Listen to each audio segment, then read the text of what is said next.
સુરત પોલીસનો મોટો પર્દાફાશ. પ્રેસ મીડિયાની આડમાં કરોડોની છેતરપિંડી. સુરતમાં પ્રેસ મીડિયાની ઓળખનો ઉપયોગ કરી સરકારી નોકરી અને કોન્ટ્રાક્ટ અપાવવાની લાલચ આપી કરોડોની છેતરપિંડી કરવાના આરોપસર મુખ્ય આરોપી રાજેન્દ્ર દિનકર ચૌધરીની ધરપકડ કરવામાં આવી છે. પોલીસના જણાવ્યા મુજબ BRTS રેલિંગના કોન્ટ્રાક્ટના નામે 1.84 કરોડ રૂપિયા અને સુરત મહાનગરપાલિકામાં નોકરી અપાવવાની લાલચ આપી 16 વ્યક્તિઓ પાસેથી 2.44 કરોડ રૂપિયાની છેતરપિંડીનો આરોપ છે. આરોપીને 24 ઓગસ્ટ સુધી પોલીસ કસ્ટડીમાં મોકલાયો છે. અગાઉ પણ તેના વિરુદ્ધ છેતરપિંડી અને ચેક બાઉન્સના કેસ નોંધાયેલા હોવાનું સામે આવ્યું છે. ઇકોસેલે વધુ તપાસ હાથ ધરી છે. ફરિયાદી શ્રી ચંદ્રકાંતભાઈ નિકુમ દ્વારા ઇકોસેલમાં ફરિયાદ આપવામાં આવેલી.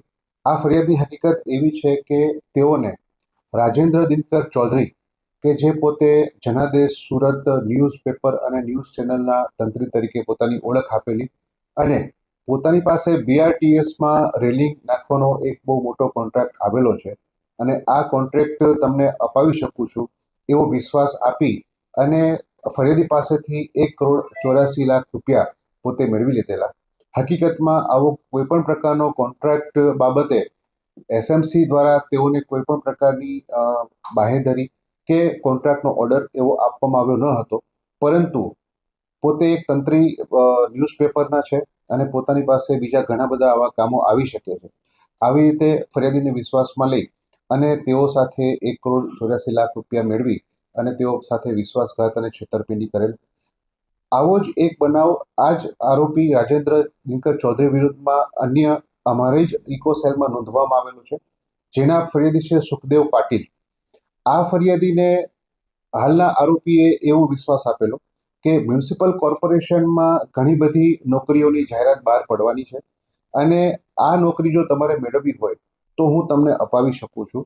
એવો વિશ્વાસ આપી એને લાલચ આપી તેને પોતે એક વ્યક્તિ દીઠ તમારે ઓછામાં ઓછા 15 લાખ રૂપિયા ખર્ચ કરવા પડશે આવી વાત કરી અને ફરિયાદી સુખદેવ પાટીલ પાસેથી 2 કરોડ ઉપરાંતની રકમ મેળવી લઈ તેઓ સાથે વિશ્વાસઘાત અને છેતરપિંડી કરેલ.